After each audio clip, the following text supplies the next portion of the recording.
Hi, my name is Jenny Best. I am an officer with Customs and Border Protection in the Office of Field Operations. Today I want to talk a little bit about my thesis. The title is The Ethical Implementation of Facial Recognition Technology. It's a case study in U.S. Customs and Border Protection Biometric Entry-Exit Program. Essentially what I am trying to answer is, can you implement a facial recognition technology program within a law enforcement environment in an ethical and efficient manner? What I did is I took a three-pronged approach. I looked at ethical decision-making in general, and I took on a how to do it right framework. This framework was originally established to look at facial recognition in border settings, but I adapted it and expanded it to apply to law enforcement in general. It's a tiered approach, and what it does, it looks at ethical, societal, and legal implications of facial recognition technology. It then allows decision makers to take those high-level ideas and concepts and criticisms to look at specific things based on those programs. So the second tier has sort of values that are impacted by the technology. And what I did is I did a deep dive into a lot of the research, papers written by advocacy groups, government reports, and I identified 4 strong values that are impacted by technology or emergent technology in general, and specifically facial recognition technology. And those values that are impacted include bias, privacy implications, civil rights and civil liberties, and then the final bucket is your data management or your data security. The framework then allows you to assess the impact on those 4 values and come up with mitigation measures. Those mitigation measures include privacy by design, transparency, training, access, redress, and data security. So this leads me to my second prong of the research, which is establishing ethical operational guidelines. I did a crosswalk of numerous security industry organizations, travel industry organizations, and advocacy groups to identify common themes that they've put forth as ethical operating guidelines. There's no standardization within these organizations, but when you do a crosswalk, you can find some common elements within them. And that's what I used as the mitigation measures for the ethical decision making. And once again, those include things like transparency, access to data, and data security.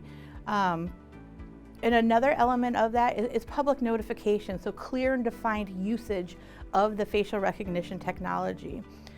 The third prong approach that I took is I did a case study on U.S. Customs and Border Protection Biometric Entry-Exit Program. And the reason I selected that program is because it's been operational in a law enforcement environment for a few years now.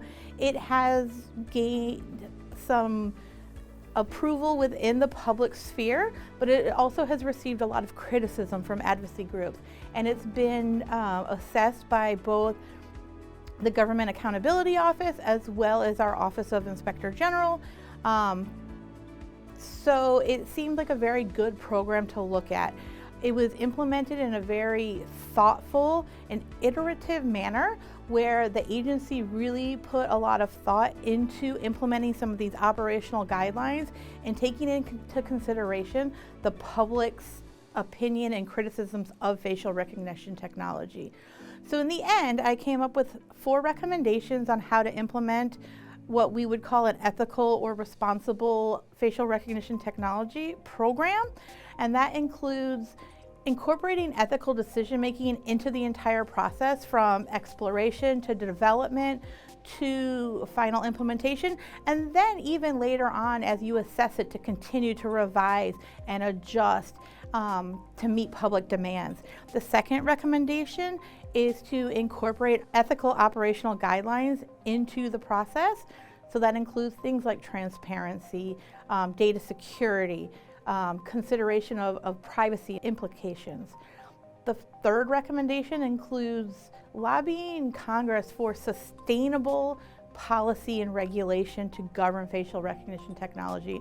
And by sustainable, I mean regulations and rules that actually are flexible enough to allow for the technology to grow and to adapt and to evolve. instead of very stringent regulations on the technology. And the fourth recommendation includes incorporating best practices from things like Customs and Border Protection and other agencies that use facial recognition in a responsible manner. So when you look at everything together, facial recognition is a technology that is becoming more and more commonplace in law enforcement. So the big question is how can you do this responsibly, and how can you garner public support and public adoption of this technology when being used in a law enforcement environment? And you can implement a program in a responsible manner if you follow some of these recommendations and you ensure that there are ethical operating guidelines incorporated into the process from the beginning to the end. So I just want to thank you for your time. Thank you for listening. I appreciate it.